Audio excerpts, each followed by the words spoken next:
Apocalipse capítulo 20, versículo 13. Deu o mar os mortos que nele estavam, a morte e o além entregaram os mortos que neles havia, e foram julgados, um por um, segundo as suas obras.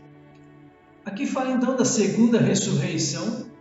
Isaías 26, 19, a ressurreição dos justos e o castigo dos injustos. Os vossos mortos e também o meu cadáver viverão e ressuscitarão. Despertai e exultai os que habitais no pó, porque o teu orvalho, ó Deus, será como orvalho de vida, e a terra dará à luz os seus mortos. Comentarista no rodapé: deu o mar os mortos que nele havia, e a morte e o inferno deram os mortos que neles havia.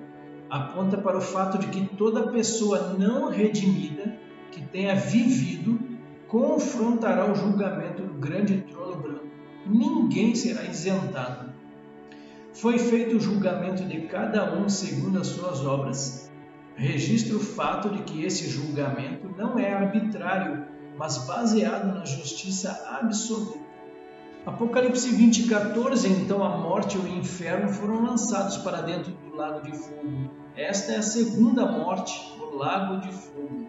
Vamos ao comentário aqui à esquerda da tela. E o inferno e a morte foram lançados no lago de fogo. Combinados, inclui os ímpios de todas as eras. Esta é a segunda morte, a separação eterna de Deus e o lago de fogo. A morte e o inferno então foram derrotados. Oséias 13, 14. Eu os remirei do poder do inferno e os resgatarei da morte. Onde estão a morte e as tuas pragas? Onde está, ó inferno, a tua destruição? Meus olhos não veem em mim arrependimento algum. Então aqui a ressurreição dos justos, 1 Coríntios 15, 25 e 26, porque convém que ele reine até que haja posto todos os inimigos debaixo dos pés. O último inimigo a ser destruído é a morte. Também em 1 Coríntios capítulo 15, versículos 54 e 55, e quando este corpo corruptível se revestir de incorruptibilidade e o que é mortal se revestir de imortalidade, então se cumprirá a palavra que está escrita: tragada foi a morte pela vitória. Onde está, ó morte, a tua vitória? Onde está, ó morte, o teu aguilhão? E a segunda morte, falamos bastante já sobre ela, não há mais dúvida com relação a isso. Deixo algumas referências bíblicas aqui, tanto na apostila quanto no vídeo. Último versículo desse capítulo 20, e se alguém não foi achado inscrito no livro da vida, esse foi lançado para dentro do lago de fogo. Vamos ao comentarista então, e todo aquele que não foi achado escrito no livro da vida refere-se ao registro de todos os redimidos. Foi lançado no lago de fogo. Isso inclui cada pessoa que não foi redimida, começando com Adão e Eva, ou seja, caso se eles não tenham se voltado para Deus. A salvação em Cristo ou condenação eterna, aqui um viés bem evangelístico. Mateus 13, do 47 ao 50, aqui a parábola da rede. O reino dos céus é ainda semelhante a uma rede que, lançada ao mar, recolhe peixes de toda espécie. E quando já está cheia, os pescadores arrastam-na para a praia e, assentados, escolhem os bons para os cestos e os ruins deitam fora. Assim será na consumação do século. Sairão os anjos e separarão os maus dentre os justos, e os lançarão na fornalha acesa. Ali haverá choro e ranger de dentes. Mateus 25, 41, o julgamento das nações. Então o rei dirá também aos que estiverem à sua esquerda: apartai-vos de mim, malditos, para o fogo eterno, preparado para o diabo e seus anjos. Marcos 9, 47 e 48. E, se um dos teus olhos te faz tropeçar, arranca-o. É melhor entrares no reino de Deus com um só dos teus olhos do que, tendo os dois, seres lançados no inferno, onde não lhes morre o verme, nem o fogo se apaga. Marcos 16, 15 e 16. E disse-lhes: ide por todo o mundo e pregai o evangelho a toda criatura. Quem crer e for batizado será salvo, quem porém não crer será condenado. João capítulo 3, do 16 ao 19. Porque Deus amou ao mundo de tal maneira que deu o seu Filho unigênito, para que todo o que nele crê não pereça, mas tenha vida eterna. Porquanto Deus enviou o seu Filho ao mundo não para que julgasse o mundo, mas para que o mundo fosse salvo por ele. Quem nele crê não é julgado, o que não crê já está julgado, porquanto não crê no nome do unigênito Filho de Deus. O julgamento é este, que a luz veio ao mundo, e os homens amaram mais as trevas do que a luz, porque as suas obras eram más.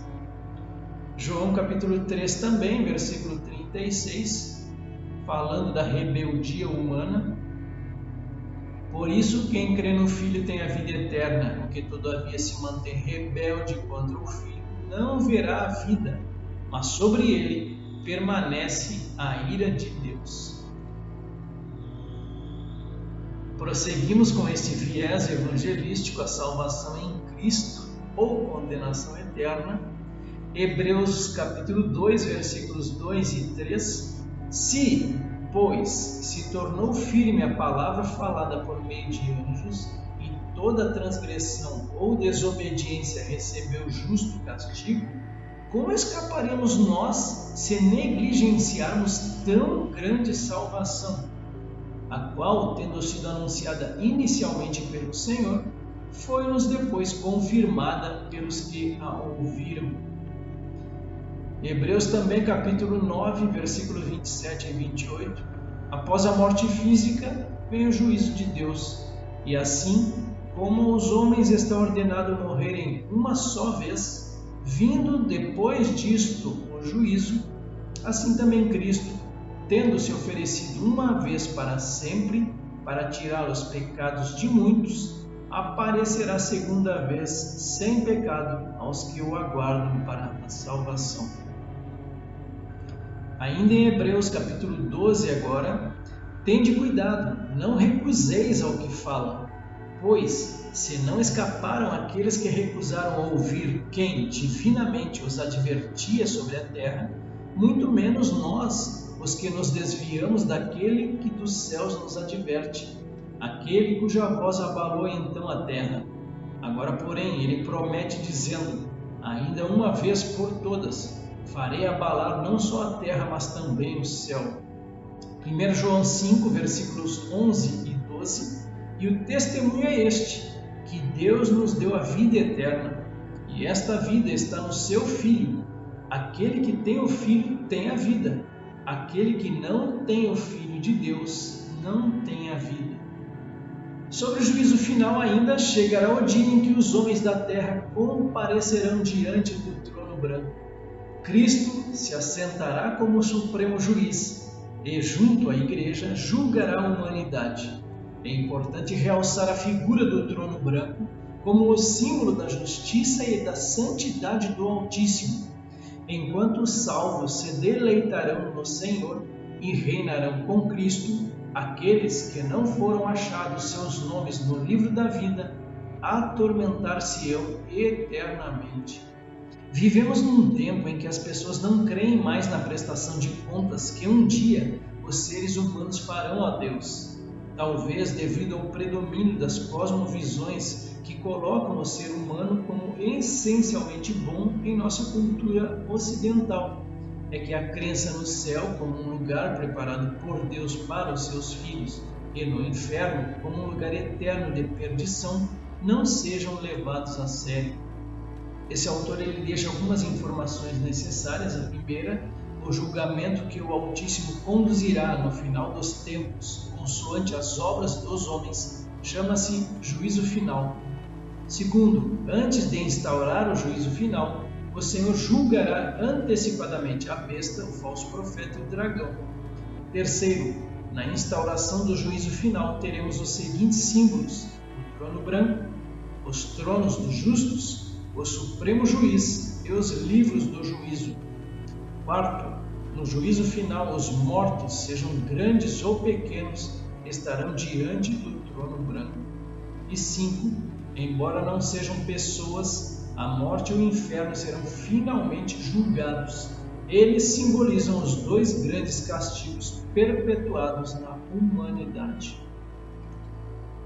E assim chegamos ao final do estudo em Apocalipse capítulo 20, onde vimos hoje Satanás é solto e derrotado e o juízo de Deus, também conhecido como o Grande Trono Branco.